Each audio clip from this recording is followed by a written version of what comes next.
Okay, so this is a evaluation system that I was designing for the website. It's been raining all day today, so I thought I'd work some more on this. I have 5 cameras listed here, so you can actually see how a camera is weighted. What does weighted mean? It's kind of difficult to explain. I mean, it's like an automobile. You might have, say, a Chevrolet car versus a souped-up one. I mean, a camera is a camera, but what is it weighted for so far as its intended use and the specific desirable attributes, because there is no perfect camera. The perfect camera for portraiture and landscape is certainly not always, and usually isn't, the best camera for sports and action. I developed a 3-point pentagon system starting at 0, a pentagon at 25 points, a pentagon at 50 points, then a pentagon at 100 points, and subdivided it up into portraiture, landscape, BIF stands for birds in flight, action, sports, and then we have crop, macro photography, telephoto crop capability, typically like a very tight pixel pitch, a D750, for example, the ability to crop, or even like a high megapixel camera like the Nikon D810, which I have over here and I'll show you in a second. Then we have low light indoor, which is a combination of the post-processor signal processing in combination with the autofocus space as far as what is its ability to capture in low light as far as its autofocus acquisition system, but also post-processor signal, post-sensor signal processing. So it's a combination of 3 different factors actually. And a last thing, this is the reason why if you just go by specifications you can't judge a camera based upon specifications. The same would be true for the Fuji XT1, for example. This actually covers a lot of stuff like the ergonomics, how well it's built, how well it's made, the design and forethought that actually goes into it. This is why people that will actually look at the specifications on the XT1 is like, well, it's not very good for low light, and it's certainly horrible, relatively speaking, for continuous autofocus, which is why I scored it for a 50 out of 100 on action and continuous. It's like, why would you think the XT1 would be so great? And a lot of people make a huge, really stupid mistake judging a camera based upon those. The ergonomics slash mojo, which is tongue-in-cheek, it covers a lot of different things. The layout, the construction, the quality of manufacture. You can have a camera with awesome specifications, but if it's just a total pain in the crotch to use, then, you know, the camera with the best specifications in the world is just a miserable experience. Anybody that's used enough cameras knows about that. This is why, after evaluating the Nikon D500, I gave it an ergo mojo of 93%, birds in action, sports, 96. I also judged all these attributes based upon 2 criteria of its position for each one of these 5 points. Where it sits relative to its contemporaries, and also where it sits relative to when it came out. So some of these cameras, like the Nikon D3, I'll show you in a second, is obviously, you know, we're talking about 8 years old. So I had to weight it against when it came out, also relative to what is out there currently, then take the average between the two. So there's a lot of forethought that went into this. Gave it a portrait of 88, landscape of 82. Obviously the D500 is going to score anything comparable to the Nikon D810, for example. Low light indoor, incredible, 98. Birds in flight, action, sports photography, 96. The incredible thing, too, as I was talking about in low light landscape, is not only people always judge a camera based upon high ISO performance, but that's really a mistake. You should also judge a camera based upon shadow detail in low ISO or base ISO performance. But people also, again, forget. It's like, well, how good is the camera in low light, high ISO? Well, how about the, you know, who gives a damn?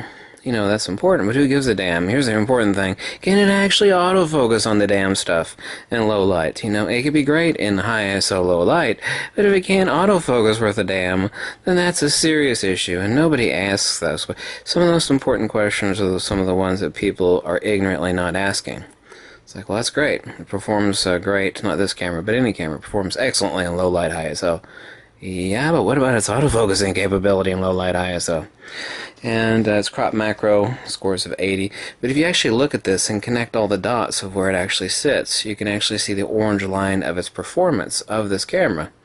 The fuller it is, you know, this is why the Nikon D500 will unquestionably be a legendary camera. Let's take a look at the Fuji XT1. He's like, well, this isn't very full compared to this if you actually look at the orange line. Got a performance of landscape of 75, portraiture of 86, crop factor, telephoto crop factor of 16 megapixels, pixel density, the ability to crop it in telephoto crop of 70. Birds in flight action, very, very low. It's pretty bad in continuous autofocus. That's not why I buy the XT1. The mojo factor, anybody that owns an XT1, it's like, people say, well, look at the performance. Even, you know, this tattooed freak agrees that its performance on some of these things is not incredible. Yeah, but its ergonomics, its mojo, its layout, its quality of construction is absolutely phenomenal. There's a magic mojo. This score, outside of this, will not show up on the specification. This is what you'll see in specifications, but this will not tell you this, and vice versa. And that is why the XT1 is incredible. And let's take a look at the Nikon D750, for example. I actually had to drop it 3 points in reconsideration because of the amount of recalls, so I gave it a final score of 80% outside of its specifications, landscape of 80, portraiture of 84. Here you can see the orange pentagon of performance, birds in flight action of 90, crop tele of 82, low light landscape 94, but compared to the Nikon D500, which, I mean, it has no autofocus assist lamp. It will autofocus in basic total darkness. It's incredible. It is far superior to the Nikon D750. These are both pretty close. They're both kind of full, but the D500, I'm actually, even though I film a lot of my videos in the Nikon D750, I'm likely going to drop the D750 because for full frame capabilities, everything I've got that the D750 could do, the D500 does a lot better, but obviously it's a crop sensor. But I have the Nikon D810 for that, so I'm likely going to ditch my D750.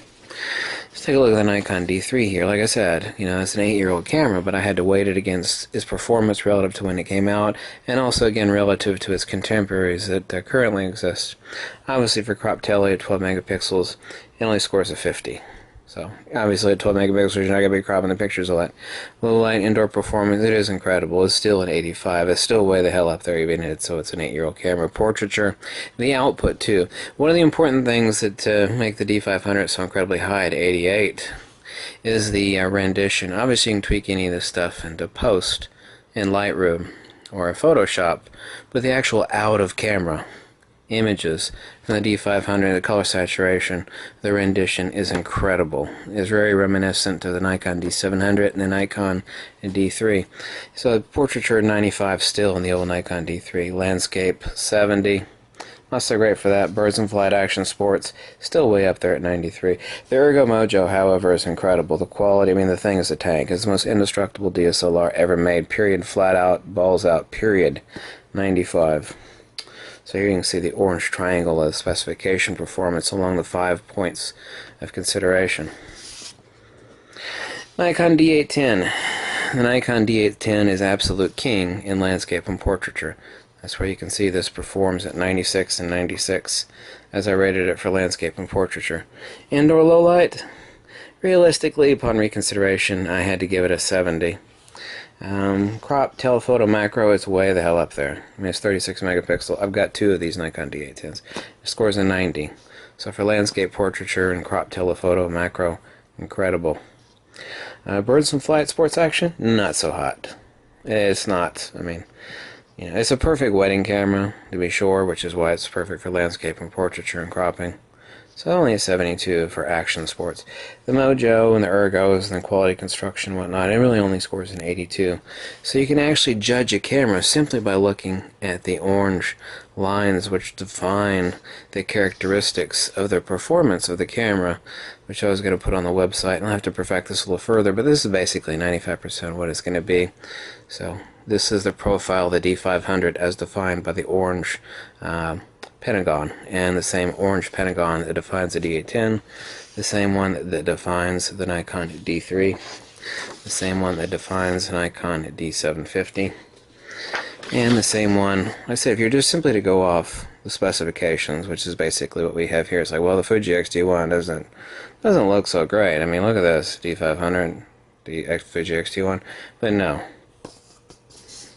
Anybody that owns a Fuji XT1 will tell you, like, you know, I've owned a lot of cameras, boy, it's, well, that's just you. No, I mean, it really is that good. It's incredible. And a tremendous amount of forethought went into the design. Like I said, you could have a camera with, you know, near exquisite specifications. And no camera's perfect for that, but, you know, there is no perfect camera. But if this is really good and this is really horrible or really low, then you've really got a crappy camera. That's, you know, a pain in the butt. It's kind of like, you know, if you want a perfect analogy, if someone would look at this as it's like a supermodel that's missing two legs. It's like, well, you know, she got both her legs cut off in a car accident. It's like, well, yeah, but she's a drop-dead gorgeous supermodel. There actually are a couple of supermodels that have like wooden legs or plastic prosthetic legs. It's just, well, they're just drop-dead gorgeous. It's, you know, it's like she can't run very well, but my God, she's drop-dead gorgeous. That's kind of the way the Fuji XT1 is when you want to compare a camera simply based upon specifications rather than this score down here. Then this is where people really make a stupid mistake. It's like, wow, it's got great specifications, and you go, yeah, but you know, she's got herpes or something like that. And, you know, you can't, and that's not the case with the Fuji XT1. She's exquisite. You know, some people will notice the flaws as far as specifications on a camera, but not notice this or vice versa. And this is where people argue back and forth about cameras. Like, wow, this camera is awesome. And then someone else will go, well, the specifications are kind of horrible. Yeah, but the overall, the mojo, the magic of the camera is phenomenal. Yeah, but the specifications are not so hot. You know, both things play into the ultimate picture of the camera. And that is why this, of course, covers many different attributes and aspects of the camera, but both of these have to be taken into consideration. And this really is why the Nikon D500 will be legendary, soon to be considered legendary. It's absolutely exquisite. I'm getting a vertical grip too tomorrow for the Nikon D500. Thanks for watching. Catch you later. Bye.